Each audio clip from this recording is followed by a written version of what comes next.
Hello, this is Dustin with Home Mender, and today we're going to be talking about casement windows. We're here to take some of the mystery out of replacing the handles. Ideal Security was cool enough to sponsor this video. They've been in business 60 years. They are a family-owned company, and I just like working with them because they're about customer service and good products and reliability. So I'm going to show you a little bit about replacing your handles on casement windows. Let's get to it.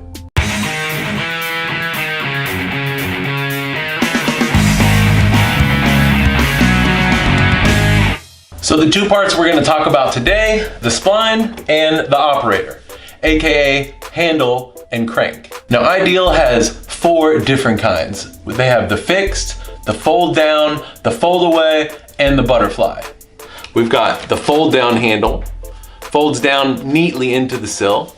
We have the fixed casement handle, which is just that. You stick it on there and it does nothing but open the window. Now the fold away folds back into itself and tucks itself away. It's pretty cool. And last is the butterfly, or the T window handle.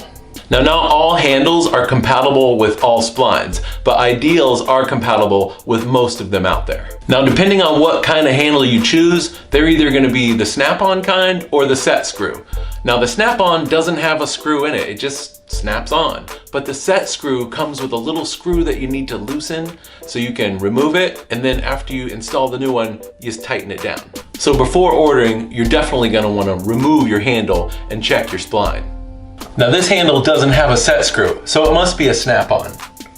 Gently put a screwdriver in between the handle and the operator and pry off. Now you're going to want to measure the base of your spline. There are a few different sizes out there, 9/32, 11/16, 3/8. The easiest way is to count the number of teeth, also check for a notch. So counting the teeth can be difficult. Here's a trick. What I like to do is use a marker and mark my first one, and that way I can count the rest of them with the tip of the marker and you won't really lose your count. 1, 2, 3, 4, 5, 6, 7, 8, 9, 10, 11, 12. I've got 12 teeth. We know our size spline and we know the number of teeth. Going with the snap-on, we simply push it on. And done. Now if you are using the set screw kind like this, you're going to want to loosen this screw. It opens it up, you slip it onto the spline and tighten it down.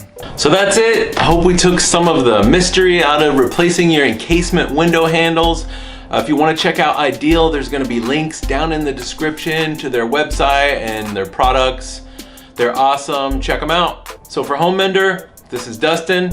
I hope you learned something today, and if you did, don't forget to click subscribe. Thanks for watching.